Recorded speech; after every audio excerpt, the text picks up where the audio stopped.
On a tous déjà connu ça, non? On enlève ses chaussettes le soir, et hop, une marque bien creusée sur la cheville.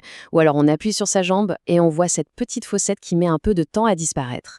Ce gonflement, en fait, c'est un phénomène très courant. Mais derrière se cache un mystère biologique vraiment fascinant.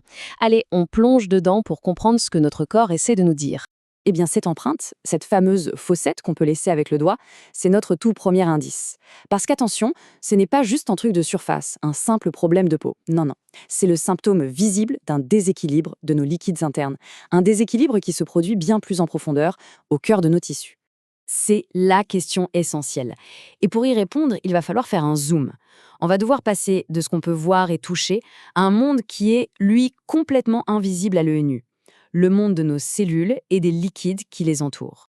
Alors c'est parti, explorons cet environnement microscopique. Il faut imaginer notre corps comme un immense océan intérieur. Sauf que cet océan est très bien organisé, réparti dans des compartiments bien précis. Et c'est justement là que se trouve la source de tout gonflement. On le sait, notre corps est fait en grande partie d'eau, à peu près 60%, mais ce qui est intéressant, c'est de voir comment cette eau est répartie. Ce n'est pas du tout homogène. En gros, les 2 tiers de toute cette eau se trouvent à l'intérieur de nos cellules. C'est le liquide intracellulaire. Le tiers qui reste, lui, est à l'extérieur et il se divise en deux. La plus grande partie se trouve dans l'espace entre les cellules, c'est le fameux liquide interstitiel, et une petite partie seulement circule dans notre sang, c'est le plasma. Et donc, voilà, on arrive au point crucial. L'œdème, le gonflement, ça se produit quand trop de liquide s'accumule dans cet espace très particulier, l'espace interstitiel. Ce n'est donc ni dans les cellules, ni dans le sang. Non, c'est vraiment dans ce milieu qui baigne toutes nos cellules. Et alors là, attention, il y a un fait assez étonnant. Le gonflement qu'on peut voir, la fameuse marque de chaussette, n'apparaît que lorsque le volume de ce liquide interstitiel a déjà augmenté de plus de 30%. Ça peut représenter entre 2,5 et 3 litres de liquide en trop. Ça veut dire que notre corps a une sacrée marge de manœuvre avant que l'alerte ne devienne visible. D'accord, mais alors qu'est-ce qui maintient cet équilibre en temps normal?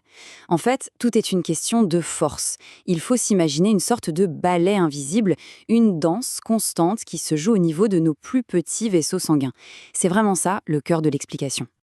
Voilà l'équation scientifique qui décrit ce phénomène, c'est la loi de Starling.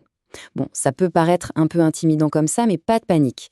Le concept qui se cache derrière est en fait très simple, et on va le décortiquer en termes beaucoup plus clairs. En réalité, on peut résumer ça à un bras de fer permanent entre deux forces opposées. Une force qui pousse et une force qui tire. La pression hydrostatique, c'est celle qui pousse.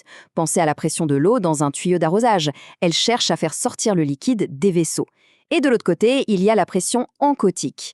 Elle tire. Elle est créée par les protéines dans le sang et elle agit comme une éponge qui aspire le liquide pour le maintenir à l'intérieur des vaisseaux.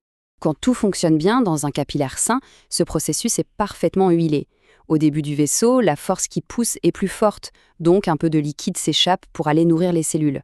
Puis, à la fin du vaisseau, cette pression diminue et c'est la force qui tire notre éponge qui devient plus forte et qui réabsorbe la grande majorité du liquide. C'est un cycle parfait. Mais alors, que devient le tout petit surplus de liquide qui n'est pas réabsorbé? C'est là qu'intervient un troisième acteur qui est absolument crucial, le système lymphatique. C'est un peu le système de drainage de notre corps, sa soupape de sécurité. Son rôle, c'est de récupérer cet excès de liquide et de protéines pour éviter que ça ne s'accumule. Bon, maintenant qu'on a vu la mécanique quand tout va bien, passons au moment où ce fragile équilibre se brise.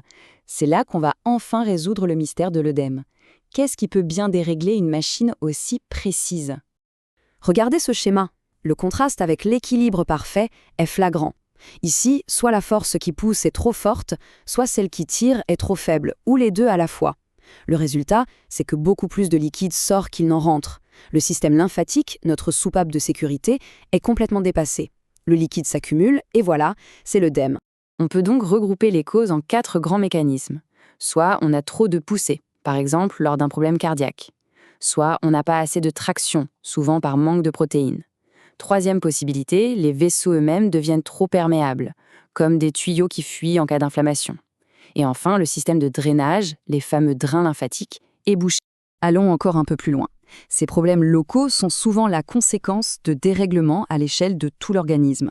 Et pour expliquer comment un œdème généralisé peut se développer, les scientifiques ont 2 théories principales. Ce tableau met face à face ces 2 voies. La première, la théorie du sous-remplissage ou underfill, postule que le problème commence par la fuite de liquide hors des vaisseaux. Le corps croit alors qu'il manque de volume sanguin et ordonne aux reins de retenir de l'eau, ce qui ne fait qu'aggraver la fuite. La deuxième, la théorie du débordement ou overflow, dit que le problème vient des reins dès le départ. Ils retiennent trop de sel et d'eau. Le système circulatoire est surchargé, la pression monte et le liquide finit par déborder dans les tissus. Et voilà, on a fait tout le chemin. On est parti d'un signe aussi simple qu'une empreinte laissée sur la peau pour arriver à une histoire incroyablement complexe de pression, de protéines et de signaux hormonaux qui se jouent à chaque instant dans notre corps. Au final, ce qu'il faut retenir, c'est qu'un œdème n'est jamais anodin. C'est un message, c'est un symptôme qui peut révéler un dysfonctionnement bien plus profond, que ce soit au niveau du cœur, du foie ou des reins. La prochaine fois qu'on observe un gonflement, il faut se demander quelle histoire complexe le corps est-il en train de nous raconter.